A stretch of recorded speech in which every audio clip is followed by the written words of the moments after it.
शुक्रवार के बाद से जब इसराइल का रिटेलिएशन आया था, बाजार ने बहुत स्ट्रॉन्ग पुल बैक लिया था। Mid caps, small cap, market breadth ये अलग मैसेज दे रही है। वो ट्रेडर्स जो कि इंडेक्स को ट्रेड नहीं करते या फिर जो थोड़ा सा पोजिशनली काम करते हैं, मिड कैप्स का बिहेवियर क्या कह रहा है इस वक्त? ये बहुत स्ट्रॉन्ग वीरू, और मुझे लग रहा है कि इस बार नॉर्मली पहले निफ्टी ऑल टाइम हाई लगाता है, उसके करेक्शन के बाद उसके बाद मिड कैप फॉलो करते हैं।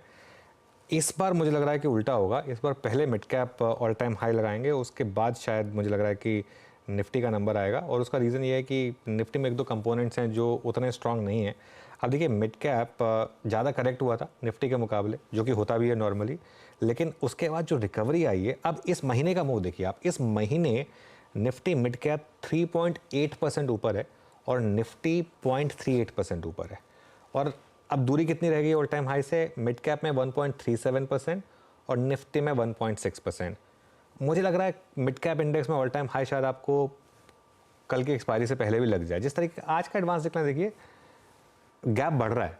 नॉर्मली गैप कम होता है बहुत ज़्यादा शुरुआत के बाद, बड़ी शुरुआत के बाद, लेकिन अब उल्टा गैप बढ़ रहा है। तो कॉन्फिडेंस है और उसका रीज़न है पैसा जो है, सबसे पहले जो डोमेस्टिक पैसा है वो मिड कैप में जाता है इसके लिए। तो यहाँ पर, और ये एक और रीज़न है जिसमें मैं ये व्यू लेके चल रहा हूँ कि जब तक मार्केट ब्रेथ इतनी स्ट्रांग है ना, तब तक आपको मार्केट पे नेगेटिव होने की ज़रूरत नहीं है। मार्केट पे तब तक आपको पॉजिटिव ही रहना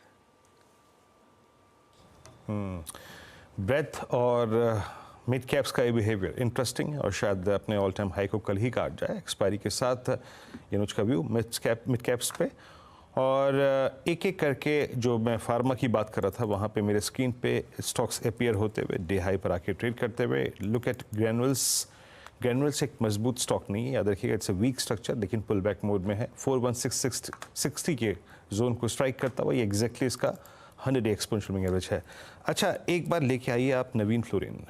कल ये स्टॉक मैंने जाते जाते मानस के साथ डिस्कस किया था। मानस, अभी ये स्लाइटली फ्लैट है, स्लाइटली विद नेगेटिव बायस, मतलब जहाँ जिस ट्रैजेक्टरी में ओपनिंग हुई वहाँ से सिंक हुआ। बट ड्यूरिंग द डे किस पिवट पॉइंट पे आपको नज़र रखनी है? क्योंकि कल इसने जो मैसेज दिया वो एक बहुत स्ट्रॉन्ग था। आज टाटा केमिकल भी स्ट्रॉन्ग है, मतलब बहुत स्ट्रॉन्ग नहीं, but still I think Guinness की लिस्ट में अपीयर हो रहा है। इसने कल पहली बार मेरे ख्याल से सितंबर 2023 के बाद 100 डे एक्सपोनेंशियल एवरेज के ऊपर क्लोजिंग दी। आपकी आज की आई थिंक ट्रेड समरी या फिर जिन ट्रेड्स को आप लोकेट करते हैं मानस, उसमें क्या था ये और आपका व्यू इस पर?